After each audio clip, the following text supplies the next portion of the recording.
எனக்கு ரொம்ப பிடிச்ச ஒரு துஆ, ரொம்ப எஃபெக்டிவா நான் உணர்ந்த ஒரு துஆ அப்படின்னு பார்த்தீங்கன்னா, பல துஆக்கள் இருக்கு. அதுல ரொம்ப முக்கியமான ஒரு துஆ.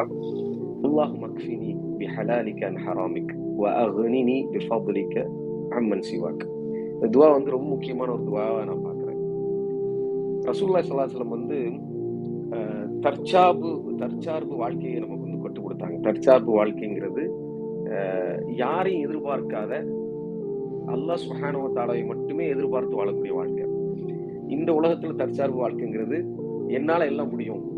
எனக்கு யாரும் தேவையில்ல. நான் என் கையே எனக்கு உதவி அப்படின்னு வாழ்றது. இஸ்லாம் வந்து முயற்சி செய்வதை தடுக்கல. ஆனால் நம்மளுடைய தவக்குல், நம்பிக்கை நம்மை படைத்த நம்முடைய இறைவனும் இருக்கணும். ஏன்னா ரிஸ்க் அவங்க கையில தான் இருக்குது. வாழ்வாதாரம், உணவு, ஏனைய விஷயங்கள் எல்லாம் அவங்க கையில தான் இருக்கு. இந்த உலகத்துல பல விதமான சூழல்கள நமக்கு உருவாக்குவாங்க. பயத்த உருவாக்குவாங்க. ரிஸ்க் உன் கையில இல்ல. சாரி, ரிஸ்க் வந்து உன் கையில தான் இருக்குது. நீ சம்பாதிக்கணும், நீ அத பண்ணணும், நீ இத செய்யணும். இப்படி பல பிரஷர்ஸ் வந்து நமக்கு வந்து இருக்கும். சம்பாதிக்கிறது தவறு இல்ல, தேடுறது தவறு இல்ல. ஆனால் அல்லாஹ் சுப்ஹானஹு வ தஆலா கிட்ட தான் ரிஸ்க் இருக்குது. அல்லாஹ் ரப்பல் ஆலமீன் நாடியவர்களுக்கு அந்த உணவை, அந்த வாழ்வாதாரத்தை பெரிதாக்குகின்றான். அல்லாஹ் ரப்பல் ஆலமீன் நாடியவர்களுக்கு அதை சுருக்கி கொடுக்கிறான். அல்லாஹ் சுப்ஹானஹு வ தஆலாவுடைய நாட்டத்தின் அடிப்படையில இதெல்லாம் நடக்குது. அல்லாஹ் ரப்பல் ஆலமீன் நமக்கான ரிஸ்கை நமக்கு தருவான் அப்படிங்கக்கூடிய எண்ணம் வந்து ஆழமாக ஒரு முஸ்லிமுக்கு பதிவாகும். இது ரொம்ப ரொம்ப முக்கியமானது. பலரும் வந்து பலவிதமான கஷ்டத்துல இருக்கிறோம். நம்ம பொருளாதார கஷ்டம் இருக்கும். அம் ஜாப் இழந்திருப்போம். வியாபாரத்துல நஷ்டம் வந்திருக்கும். கடன்ல இருந்திருப்போம். இப்படி பல ரீதியான கஷ்டங்கள, பொருளாதார ரீதியான கஷ்டங்கள மனிதன் வந்து ஒவ்வொரு நாளும் அனுபவிச்சுட்டு தான் இருக்கான். ரசூலுல்லாஹி ஸல்லல்லாஹு அலைஹி வஸல்லம் வந்து இந்த துஆவ கற்றுக் குடுத்தது, நமக்கும் அல்லாஹ்வுக்குமான ஒரு ஒரு ஒரு பாலத்தை உறுதி செய்வதற்கு. யா அல்லாஹ், என்னுடைய முழு ரிஸ்க் உன் கையில தான் இருக்கு. ரப்புல் ஆலமீனே, உன்கிட்ட மட்டுமே அந்த ரிஸ்கை கேட்கக்கூடியவனாக என்னை மாத்து. எவ்வளவு கஷ்டத்திலும் உன்னை மட்டுமே நாடக்கூடியவனாக, ஹலாலான ரிஸ்கை மட்டுமே எதிர்பார்க்கக்கூடியவனாக. இந்த மாதிரியான ஒரு மென்டாலிட்டி எனக்கு வந்து தாயா அல்லாஹ் அப்படின்னு கேட்கக்கூடிய ஒரு அழகான துவா. அல்லாஹ் மக்ஃபினி பிஹலாலிக். யா அல்லாஹ், இந்த ஹலாலான ரிஸ்க் நீ தர்றாய் அல்லவா, அந்த ரிஸ்க்லயே எனக்கு போதுமானது தான். கனாஅத் தான். இந்த போதுமானது அப்படிங்கிற ஒண்ணு வந்து இருக்கிறதே இல்ல நமக்கு. நமக்கு பேராசை, நமக்கு வந்து அதிகமா வேணும். இப்ப அல்லாஹ் ரப்பல் ஆலமீன் ஒண்ணு தந்தா, ஒரு ரூ. 10 தரான்னு வச்சுக்கங்களேன். அல்லது ஒரு ஒரு ஒரு குறிப்பிட்ட அமௌண்ட் நமக்கு வந்து பிசினஸ்ல இருந்தோ, வேலையில இருந்தோ வருதுன்னா, முதல்ல அதுக்கு நம்ம தேங்க் பண்றது இல்ல. அல்லாஹ் சுப்ஹானஹு வ தஆலாவுக்கு கிரேட்ஃபுல்லா இருக்கிறது இல்ல. யா அல்லாஹ், இத நீ தந்திருக்கிற, அல்ஹம்துலில்லாஹ். அல்லாஹ்வுக்கே எல்லா புகழும், உனக்கே எல்லா புகழும். எனக்கு ஒண்ணுமே இல்ல. ஆனா நீ தந்திருக்கிற. இந்த உலகத்துல எத்தனையோ பேருக்கு எதெல்லாமே இல்லாம இருக்குது. உணவு இல்லாம இருக்குது, இருப்பிடம் இல்லாம இருக்குது, ஆடை இல்லாம இருக்குது. ஆனா எல்லாத்தையும் தந்து என்னை கண்ணியப்படுத்தியிருக்கிற. உனக்கே எல்லா புகழும், புகழ்ச்சியும்னு அல்ஹம்துலில்லாஹ்ன்னு நம்ம சொல்றது இல்ல. அப்ப போதுமான தன்மை.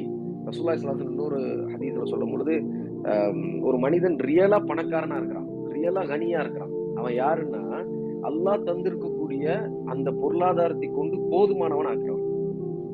இன்னல் கினா கினாஉல் கல்ப். யானி கல்புல ஒரு மனிதன் போதுமானதாக உணர்வதுதான், அவன் தான் உண்மையான பணக்காரன், உண்மையான திருப்தியாக வாழக்கூடியவன். அதனால இந்த துஆ இருக்குல்ல, அல்லாஹும்ம அக்ஃபினி பிஹலாலிக அன் ஹராமிக். யா அல்லாஹ், ஹலாலையே நேசிக்கக்கூடியவனாக, அதிலேயே எனக்கு போதுமானவனாக ஆக்கக்கூடியவனாக என்னை ஆக்கிடு. ஹராம் பக்கம் போக விட்றாத. இன்னைக்கு அப்படித்தானே, சுப்ஹானல்லாஹ். எனக்கு இது தேவை இருக்குது. அதனால நான் வந்து என்ன பண்ணேன், வட்டி பக்கம் போயிட்டேன். நான் ஒரு பிசினஸ் பண்ணணும். அதனால லோன் பக்கம் போயிட்டேன்.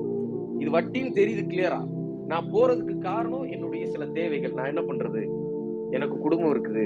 எனக்கு வாழ்க்கை இருக்குது. எனக்கு சூழல் இருக்குது. நம்ம என்ன பண்றோம்? நம்மளாவே பல கதைகள, பல சூழல்கள வந்து கட்டியமைத்து ஹராமின் பக்கம் போறோம். ரசூலுல்லாஹி ஸல்லல்லாஹு அலைஹி வஸல்லம் வந்து இந்த ஹராம தெளிவாவே தடுத்திருக்கிறாங்க. அதை விட அதிகமா தடுக்கப்பட்டது என்ன? ஹராமுக்கு போகக்கூடிய காரியம். சுபுஹாத்துகள், டவுட்ஃபுல்லான மேட்டர்ஸ். அப்ப இவ்ளோ தெளிவா இருக்கக்கூடிய மார்க்கத்துல ஹராம் பக்கம் போகக்கூடாது என்கிறதுனால இந்த துஆ நம்ம கேட்கணும். யா அல்லாஹ், ஹராமான பைசாவ நம்ம சாப்பிடக்கூடாது. அபூபக்கர் ரலியல்லாஹு அன்ஹு அவர்கள், ஃபர்ஹான் சொன்ன மாதிரி, அவங்க ரொம்ப தெளிவானவங்க. என்னன்னா, அவங்களுடைய எண்ணம் ரொம்ப சிறந்ததா இருக்கும். ஹராம அந்த அளவுக்கு வச்சிருப்பாங்க. ஹராமான உணவு நம்மளுடைய நாவுல போயிறக்கூடாது. அது வந்து என்ன, நம்மளுடைய துஆக்கள் ஏற்றுக்கொள்ளாம போயிரும். இதுல உறுதியா இருப்பாங்க அபூபக்கர் ரலியல்லாஹு அன்ஹு. எல்லா சஹாபாக்களை விடவும் ரொம்ப உறுதியான எண்ணம் உடையவர்களாக, நிய்யத்துல ரொம்ப உறுதியா இருக்கக்கூடியவர்களாக அவங்க இருப்பாங்க அப்படிங்கிறத பார்க்க முடியும். அப்ப சுப்ஹானல்லாஹ், இந்த துஆ ரொம்ப ரொம்ப முக்கியமான துஆ. யாருக்கெல்லாம்னா, தினம் தினமும் கஷ்டப்படக்கூடியவங்களுக்கு, பிரஷர உணரக்கூடியவங்களுக்கு, டிப்ரஷன்ல இருக்கக்கூடியவங்களுக்கு. ஆங்ஸைட்டியா இருக்குது, என்ன பண்றதுன்னே தெரியல, லைஃப்ல அடுத்து நான் போவேனான்னு எனக்கு தெரியாது, வாழ்க்கை ஃபுல்லா கஷ்டமா இருக்குது, தாடி வச்சது ஒரு குற்றமா, ரசூலுல்லாஹி ஸல்லல்லாஹு அலைஹி வஸல்லத்துடைய சுன்னாவை நான் வைப்பது ஒரு குற்றமா, எனக்கு வேலை இல்ல, எனக்கு வாய்ப்பு இல்லைன்னு சொல்லிட்டு இருக்கக்கூடியவர்கள் புரிந்து கொள்ள வேண்டும். வஹுவ அலா குல்லி ஷைஇன் கதீர். அல்லாஹ் ரப்பல் ஆலமீன் நாடுனா எல்லாத்தையும் திருப்புவான். நம்ம சம்மதமா நம்ம நம்ம தொடர்பாக ஒரு அன்பை அல்லாஹ் ரப்பல் ஆலமீன் மக்களுடைய மனதுல விதைப்பான். நமக்கு பிசினஸ்ல ப்ராஃபிட் தருவான். இதெல்லாம் அல்லாஹ் ரப்பல் ஆலமீன் கையில இருக்கு. அதனால இந்த துஆ அதிகமா கேட்கணும். அல்லாஹும்ம அக்ஃபினி பிஹலாலிக அன் ஹராமிக் வ அக்னினி கினாயத் வ அக்னினி பிஃபضلிக அம்மன் சிவாக். யார்கிட்டயும் அல்லாஹ் என்னுடைய தேவைகளை கேட்காம முழு ஃபضலையும் உன்கிட்டயே கேட்கணும். யாருக்கிட்டையும் கேட்கக்கூடாது. அல்லாஹ் யாருக்கிட்டையும் கையேந்த கூடாது. இன்னைக்கு அல்லாஹ் பாதுகாக்க வேண்டும். பிறரிடம் கைவேந்துவது ஒரு சாதாரண விஷயமா போயிடுச்சு. கடன் கேட்கறது உதாரணத்துக்கு அப்படித்தானே. தேவை இருக்குதோ இல்லையோ மாசம் மாசம் ஒரு கடன் கேட்டு பழக்கமா இருப்போம். நம்ம கொஞ்சம் கடன் இருந்தா கொடுங்க, அல்லது தேவை ஏற்படுத்திட்டு கடன் கேட்போம். ஒரு வாட்ச் வாங்கணும், அந்த வாட்ச் இன்னொரு 5 மாசம் கழிச்சு நம்ம வாங்கலாம் பணத்தை சேர்த்து வச்சு. ஆனா இப்பவே எனக்கு வாங்கணும், ஒரு ஐபோன் வாங்கணும் அல்லது ஒரு டேப் வாங்கணும். இப்படி இப்படி அதாவது கடனுக்குன்னு ஒரு அளவு இல்லாம போய் தேவைப்படக்கூடிய விஷயங்கள்லாம் நான் வாங்கணுங்கிறதுக்காக கடனை வாங்கி தள்ளுறது. இஎம்ஐங்கிற ஒரு கல்ச்சர் இருக்குது. 0 இன்ட்ரெஸ்ட். ஆமா, இஎம்ஐ. சுப்ஹானல்லாஹ். எந்த ஊர்ல 0 இன்ட்ரெஸ்ட்ல தரானுங்கன்னு தெரியல. எல்லாமே பொய்யான வாக்குறுதிகள். ஆனா அதுல போய் விழுறோம். காரணம் என்னன்னா, கடன் நமக்கு ரொம்ப சாதாரணமா போச்சு. ரசூலுல்லாஹி ஸல்லல்லாஹு அலைஹி வஸல்லம் கடன் இருக்கக்கூடியவங்களுக்கு தொலை கூட வைக்கல. ரொம்ப ஆபத்தான ஒரு விஷயம் கடன். கடன் கொடுக்காம நம்ம மரணிச்சிட்டோம்னா நம்மளுடைய நிலைமை ரொம்ப ரொம்ப ஒஸ்டானதுங்கிறது நம்ம புரிந்து கொள்ள வேண்டும். அதனாலதான் இந்த துஆ ரொம்ப முக்கியமானது. இருக்கிறத வச்சுட்டு சந்தோஷமா வாழணும். உண்மையிலேயே ஒரு உஸ்தாத் என்கிட்ட பேசிட்டு இருக்கும்போது ஃபர்ஹான் அவர் சொல்றாரு, அப்துல் ரஹ்மான், என்னோட லைஃப்ல பெரிய கஷ்டங்கள்லாம் இருந்துச்சு, பல நெருக்கடிகள் இருந்துச்சு, பல கஷ்டங்கள் இருந்துச்சு, கடன் இருந்துச்சு, நிறைய விஷயங்கள் இருந்துச்சு. இந்த ஒரு துஆவை நான் தொடர்ந்து கேட்டோம். அல்லாஹும்ம சிவாக்.